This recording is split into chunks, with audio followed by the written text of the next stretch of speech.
Hey, what's up, everybody? Welcome back to another Deck Tech here on MetaBroz. I am Moldy Potion. This is my bro Metacrax.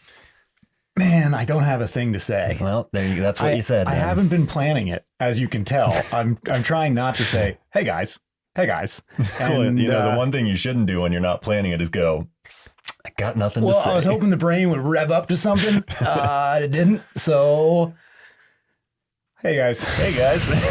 So today we're going to be going over the Light Elemental Spellbook that took the best out of 3, even though my Sasquatches came back and made me feel good there at the end. Yeah. These guys won the match. So, and now we're into a second match. Though I do want to say, before we even get into the cards, and before we even get into the ads before the cards, I think you're trying to fuck me over. All right, yeah, let's pull this out. Let's talk about this right now. Okay, you guys know. I build silly decks. I try to break the meta. I mostly break myself. He builds into the meta, the competitive play. He's preparing for tournaments. He's gaming all the time. He's a metazoologist. He's doing everything right according to, the current meta to get the best games. So I said, hey, bro, why don't you take the lead, at least up until Texas, because you're trying to prepare, and start building decks for both of us. So I can play the most competitive spellbook. So I'm not always bringing my silly ones. And then you can have the best games, become a better player. You know what I mean? A better builder. Well, the first spellbook he built, beastie based. He didn't put Powerup Red in. Oh, and then guess what? Second spellbook he hands me, which, by the way, I won the first one and I won with the second one. No Powerup Red. I guess he didn't need Powerup Red. I guess he didn't need it, No, but to be honest, guys, I meant to put Powerup Red in both those spellbooks. So Powerup Red is up here. It should be in this spellbook. It's not. Technically, it is part of the side deck. It will be in the next match. Yeah, I would pull, personally, I would probably pull a single Light Elemental to swap in the Powerup Red just to keep it at 40 cards. But, yep, I apparently did not put Powerup Red in this deck, and it operated extremely well. That's because I, even with an uphill battle, here we go, gave it, Because you're Maverick, because you're Tom Cruise. I didn't say it. You're the Top Gun. You did. Actually, that would be Viper, I think, who did the... in Top Gun. Yeah. Okay. Or was it Iceman? No. Let's get back to who cares? Okay, guys. So, by the way, we're trying to make it to 1,000 subscribers. Thanks to you, we're almost there. Hit that subscribe button if you're enjoying the channel. We really appreciate it. And if you're shopping at Channel Fireball and you feel like supporting us a little more, you could use the code MetaBroz with a Z at checkout. Doesn't cost you anything, but we really appreciate it. Absolutely. And big love to all of our patrons and everybody who supports us. You guys are amazing. If you would like to support us in the channel, you can go to patreon.com/MetaBroz with a Z. Sign up for any of those tiers, and we will be doing a merch giveaway tomorrow, and an art giveaway. Tomorrow. We said yesterday, today, but we have this call with a friend from overseas that's happening in 30 minutes. So tomorrow, we're just going to hit the deck tech, and then we will be doing the drawings and the raffling and the giveaways. And sending out the Oconto Dragon merch. If you guys want to check out the design for that, we will show it tomorrow. We'll get the image up. But if you want to see it in the meantime, you can go to my Instagram at Moldy Potions and check it out. It's one of my most recent posts. The rainbow the rainbow dragon blasting away the dark Wendigo. Yeah. Well, our advantage, guys. All right. So speaking of Rainbow Dragon, this is basically the Rainbow Dragon deck. Yeah. We've got a couple new cards to Wilderness, a lot of cards that we already had, specifically new to Nightfall. Light Elementals is what took the first match, but I'm going to go top left to bottom right, go through, and then I'll hand it over to you for anything I missed or sideboard options. Sounds good. We got 9 Light Aura. We've got 2 Holy Gems. Personally, I would drop the Holy Gems and run maybe 1 or 2 more Aura because the highest cost in here is 4, and there isn't many of those cards. The daytime, we run 2 of those Terras because they give us the bonus to our Light Elementals, which does make a bit of difference. You've got 2 Bookmarks, 1 New Beginnings. You guys know Bookmark lets you draw 2 cards. New Beginnings lets you actually throw your hand back into your spellbook and draw 7 new cards. I do prefer that with this spellbook over the New Year's New Beginnings where you send it to the cemetery, just because sometimes you can't play all the cards you want. Even though these Light Elementals are low cost, when you get a couple of Contos or, Golden Bears and Guardian Angels, you can't throw away those. It'll down the power level of the whole deck so much. Yeah, you definitely want those.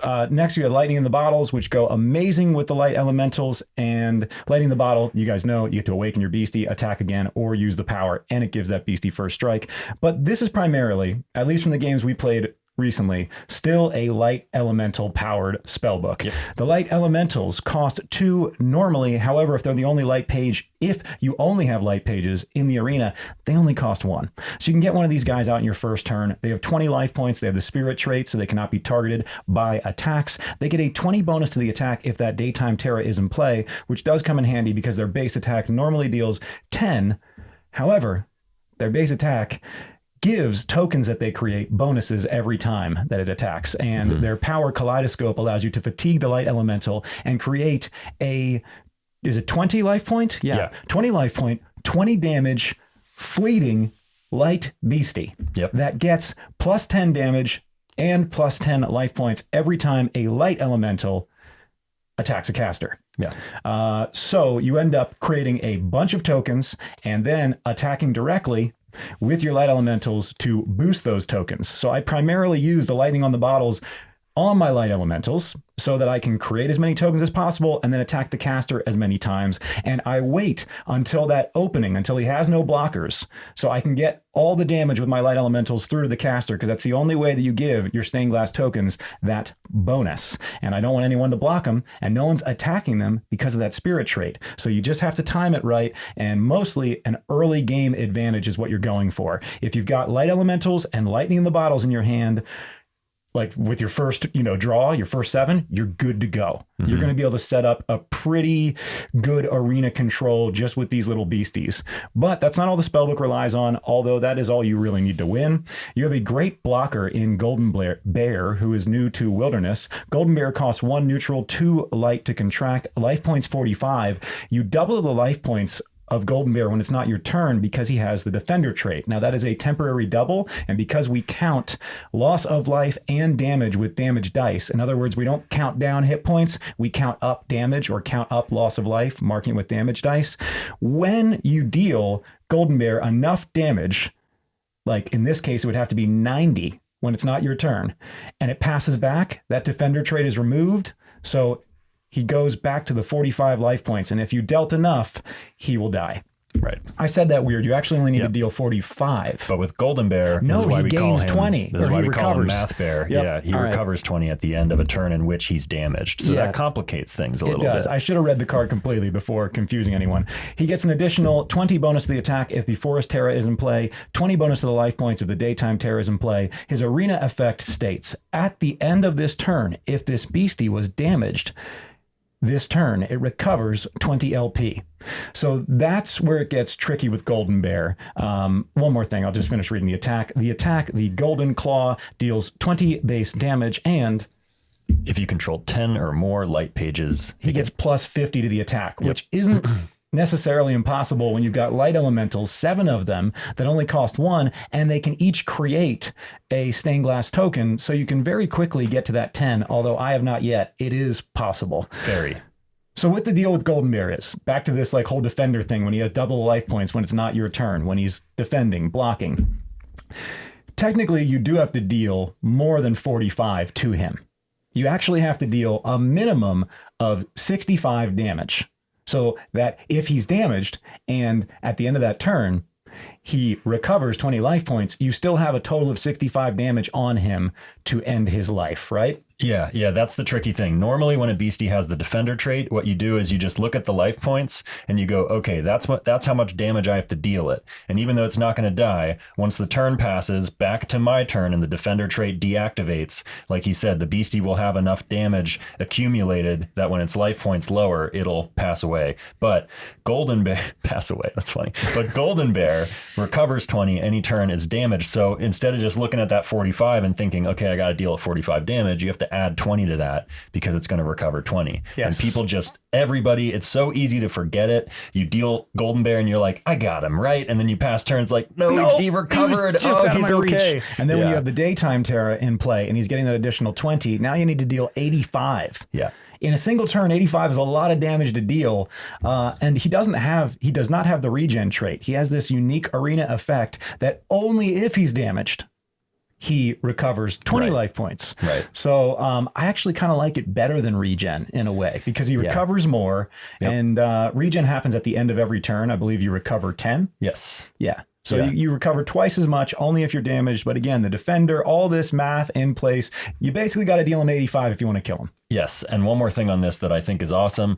Oconto dragons have so many traits. They are weak to the Hateful Demise spell, which you guys have seen, that dark spell that if a beastie has 2 or more traits, or it has the magic proof trait, boom, you can just destroy it, can't be prevented. One of the things I love about Golden Bear is he doesn't have 2 traits. He just has Defender. Same with Guardian Angel, just has Flight. Same with Light Elementals. It puts them out of reach of Hateful Demise. Yeah, good call. And next we'll get into Guardian Angel. So you can have 2 per spell book. Oh, by the way, you can have 3 Golden Bears. We're only running 2. I'd probably run a 3rd. They're He's really over nice. here in the side deck. Every time I get a Golden Bear, I'm very happy. So Guardian Angel, contraction cost 3 light, life point 70, has the flying trait, gets an additional 20 bonus. Yep. To the attack if the daytime Terra is in play. I'm just going to read this one. You may contract this page whenever you are targeted by an attack, even if it is not your turn. If you do, end that combat. Ignore all damage and effects on you until the end of this turn. Ignore all damage and effects on you. Yep. Until the end of this turn. So this is better than a Smokey Spirits. Yeah, definitely. Because you're shutting down an attack, and then for the rest of the turn, nothing's going to happen to you. Yep. Am I right about that? They have to be attacking you, so you can't use it if like you would attack my beastie. You can still remove beasties, artifacts. Yes. But the that caster is amazing. is now safe from all attacks for a turn. And then when they pass turn to you, you just awaken Guardian Angel, and now you have a beastie who has 70 life points, has flight, swings for 40, but it'll 40, be 60 with the daytime. Also inflicts burn. Yep. And deal 10 damage to all beasties and artifacts that are dark or spirit. So that's every single time the Guardian Angel attacks, you're dealing 10 damage to the dark and spirit beasties. Yep. Yeah, not bad. A total of up to 60 with the Terra bonus, and that 3 burn is no joke, especially when it saves you, the caster, from an entire turn of damage. I would run as many as they let me. In this case, you can only run 2, but I'm very happy. Every time I have them in my hand, I feel so safe. They're awesome, and they also match up surprisingly well against Ocontos. Like, if you're in a mirror match, you're obviously going to be worried about the other person's Oconto dragons, and Guardian Angel with the 70 life points can survive a hit with Oconto, even a hit when the daytime is out, and then if the daytime is out, will actually kill the Oconto with its hit. So, Guardian Angel, great card. And now let's get into the new dragon from Wilderness that I think mostly everyone is excited to play. So good. Dragon Beastie, Dragon of Oconto, falls 3 per spellbook, contraction cost 4 light, life points 55, has the flying trait, has the magiproof trait, and the fleet trait. So it can attack right away, and it cannot be targeted by spells. Can still be targeted by attacks, but only targeted by attacks from other flying beasties. Although remember, you can always block a flying beastie. It's as if they're coming down to attack, so any beastie can block a flyer. Yes. Also has the fleet trait. I think I already said that. Can attack right away. Yes, I did. It's such a crazy combination of traits right there. Gets an additional 20 bonus if the Star Terra is in play or the Daytime Terra. Rainbow Ray is the attack, base damage 40, and inflicts 3 burn. So this dragon oftentimes is hitting for 60 since I have 2 daytime and inflicting 3 burn. Fleeting, magiproof, and flying. Very challenging to hit unless you have a Cumberland Dragon. Yes. Or any flyer, technically. Yeah. But yeah, I think the 3 burn is just that extra over the top, you know, that you're locking down that beastie or punishing that caster or even exploding further. that Gumbaroo. That's it's so key, guys. You can explode Gumbaroos with the dragon. Let's see the flavor text on this. The Dragon of Oconto Falls reflective scale shines so brightly that it envelopes the beastie in a prismatic protective aura. Nice. All right, Oconto dragons, you can have 3 per spell book.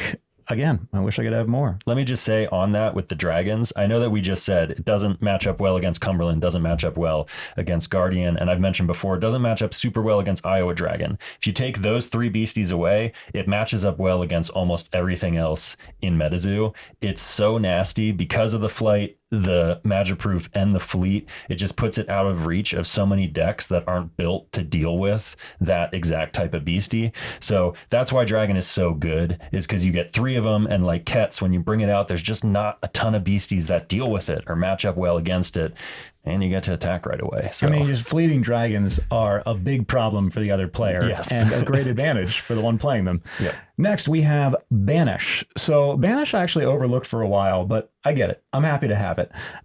You get 2 per spellbook, contraction cost 3 light. This page may be contracted at any time. That's a big bonus. Yep. You could consider that like he's going to power up red a beastie, and I play Banish Place target non-aura page on the bottom of its owner's spellbook. If that page is a dark or spirit, you may place it in the owner's afterlife instead.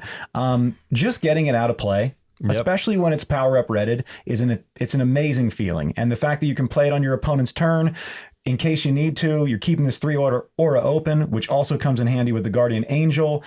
That's my favorite, is having a couple light elementals or Oconto dragons already in the arena, keeping 3 aura open and holding on to these and just waiting for an opportunity to protect myself and then return that damage. Yeah, absolutely. Banish is really, really amazing. It can be used in so many different situations. I mean, if you want, you could even banish a Terra, because it's just a non-aura page. So if somebody busted out their Lightning Storm Terra and you're like, oh shit, Ketz is going to get plus 50 damage, just banish the Terra. Yeah. Now it's not gone from the game. It's still in the spellbook, and you could draw back into it or New Beginnings or shuffle up to the top randomly. But for now, it's nice to just have that removal.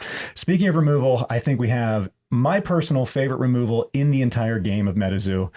I only played it once, but man, it supersedes Flood the Earth for me right now because it hits every beastie. Yes, it's fantastic. We have Righteous Reckoning. 1 per spellbook, contraction cost of 5 light. Destroy all fatigued beasties. Okay, now that's yours too. But if you time it right, you can just remove the entire opponent's arena in a single card. Each caster recovers 25 LP for each of their non-token beasties, destroyed, and recovers 10 LP for each of their token beasties. End your turn after resolving this page's effect. So it's the only page you can play that turn.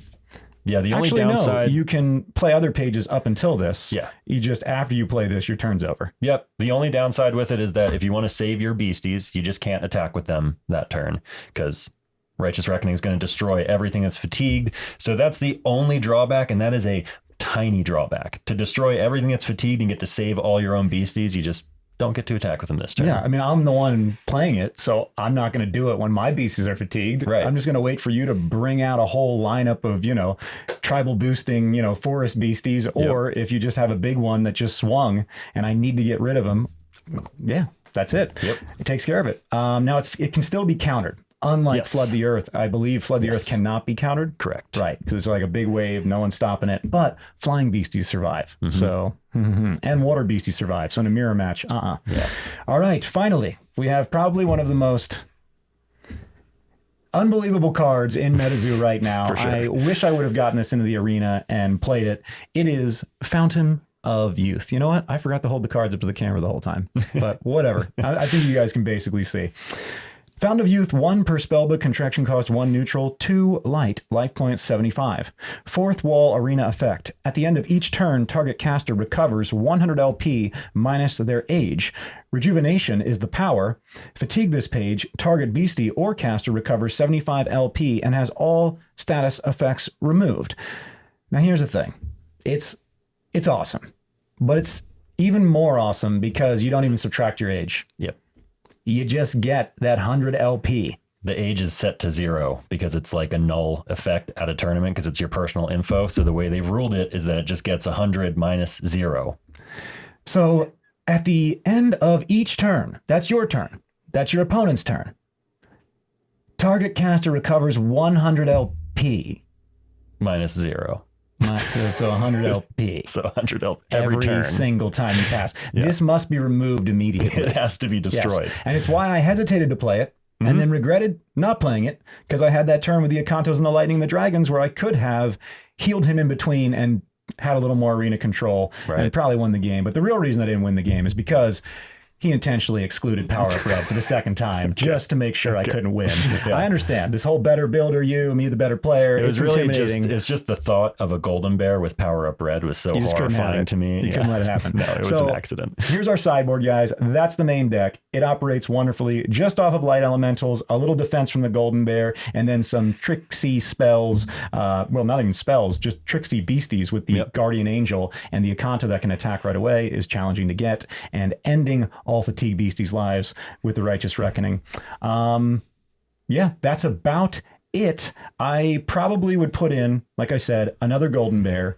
I I wish I could have more Guardian Angels and Ocontos. They're just wonderful, but I understand. There's a maximum play We'll get the Walmart promo Oconto, which is a little different, but totally playable. So we'll have one more. I think that one has double flash, doesn't it? Double flash 80 LP. I like that. Okay. Yeah, we don't have that yet, or that'd probably be in here also. Yeah. Otherwise, you just have your basic side deck. It's always nice to have Smokey Spirits to keep your tokens safe, because your tokens do not have flying. They can be attacked and removed by anyone, and it's a fair balance, but it's very frustrating when you finally get a line of tokens and then next thing you know, they're out because there's no protection for them. So they are fleeting. They do get to put damage in right away. And if you play Smokey Spirits, you get to protect them a little more. Keep them out there. Keep boosting with the light elementals. Absorb auras, of course, always nice to have. If you see your opponent is playing a ton of crystals, throw those in. You'll get to bookmark and remove those crystals. Again, I would take out the crystals. I'm probably going to do that in the next game. Put in a Powerup Red, put in a Golden Bear. Maybe I'll put in one more aura. And then finally, you recommended this the Weeping Black Angel. Yeah. So the thing is, with this type of side deck, you can shift out this deck to be way less aggressive and much more defensive, and it works well in certain matchups. Like Weeping Black Angel, to read the effects, it's a beastie angel. It costs 1 neutral, 1 light aura, has 35 life points, has the flight trait, gets a 20 damage bonus from the nighttime Terra. Target opposing caster, when you contract Weeping Black Angel, target opposing caster cannot use powers until the end of the next turn. The arena effect is this beastie can attack pages that have the spirit trait. Expel Evil is the attack, deals 10 base damage, but if a dark beastie were damaged by the attack, destroy it at the end of the turn. Weeping Black Angel is really nice in a number of matchups because of that weird combination of effects there. When you contract her, they can't use powers, so it can slow down a light elemental deck if you're in a mirror match. Because that means I can't create tokens. Exactly. So no longer can use the power kaleidoscope. Right. Also comes in handy for frogmen. Yep. Exactly. Can attack spirits, so can directly attack those light elementals, or if you're up against a spirit deck, they're just normal beasties to Weeping Black Angel. It can just attack them as it could attack anything else. And then, especially in a dark matchup, it's disgusting how good this is. Because dark right now, because of Hateful Demise, has a strong advantage on light, because light's coming out with the dragons, and Hateful Demise is just going to pop each of them as they show up. So when you swap for Weeping Black Angels, you kind of destroy dark's ability to take over the arena, and it's really awesome. You're suggesting put in the angels over the Oconto dragons, specifically when you're playing dark. I would consider that, yes. I would also consider angels swapping for some of the light elementals, just so I have some of my own beasties that can deal with their elementals and prevent them from creating tokens when I can create tokens, that kind of thing. So yeah, basically you can swap light elementals for black angels, and you can swap lightning in the bottles for Smokey Spirits and have a way more defensive build on your hands. And then, yeah, the thing just plays really well, guys. If you're playing the main deck, don't be afraid to use your lightning in the bottles early on the light elementals and just crank out those tokens and pump it up Hans and Franz and then deal some serious damage. I wouldn't take out the holy gems. You can, but that's one of the things. It makes such a difference to drop an Oconto early. It's like a Ketz. Makes a huge difference in the game to get it out there early. And also Smokey Spirits works really well with the holy gems, because if it's the only thing in the arena, Smokey, they can't attack it, then you get to use it. Yeah, those types of things. But definitely play Powerup Red. It's good on all the beasties except Oconto, because you can't cast it on Oconto. Yeah, that's about it, guys. This is the light spellbook that you just saw win. I got lucky, to be honest. I mean, that last match win. That's why we're into a second match now to see if it's actually viable. And we will be covering the Water Forest deck as well at the end, regardless of who wins. We're going to show you guys every single week our spell books, what we're playing, what we're gaming, both sides. So with that, I think this is the end of our video, isn't it? I think so. Okay, guys. Thank you so much for watching. We appreciate all the support, the likes, the comments. Hit that subscribe if you haven't. We'd really appreciate it. Almost at 1,000. If you're shopping at Channel Fireball, use that code MetaBroz with a Z at checkout. Doesn't cost you anything, but it definitely helps us out. Absolutely. You can also support us directly if you'd like. Go to patreon.com/MetaBroz with a Z. Sign up for any of those tiers. Love you guys so much. Thank you for watching. You are all wonderful, beautiful, shiny, full hollow humanoids with alt art. And we'll see you. We'll see you soon on. MetaBroz. Say the thing. MetaBroz. On a MetaBroz. Later, guys. Later.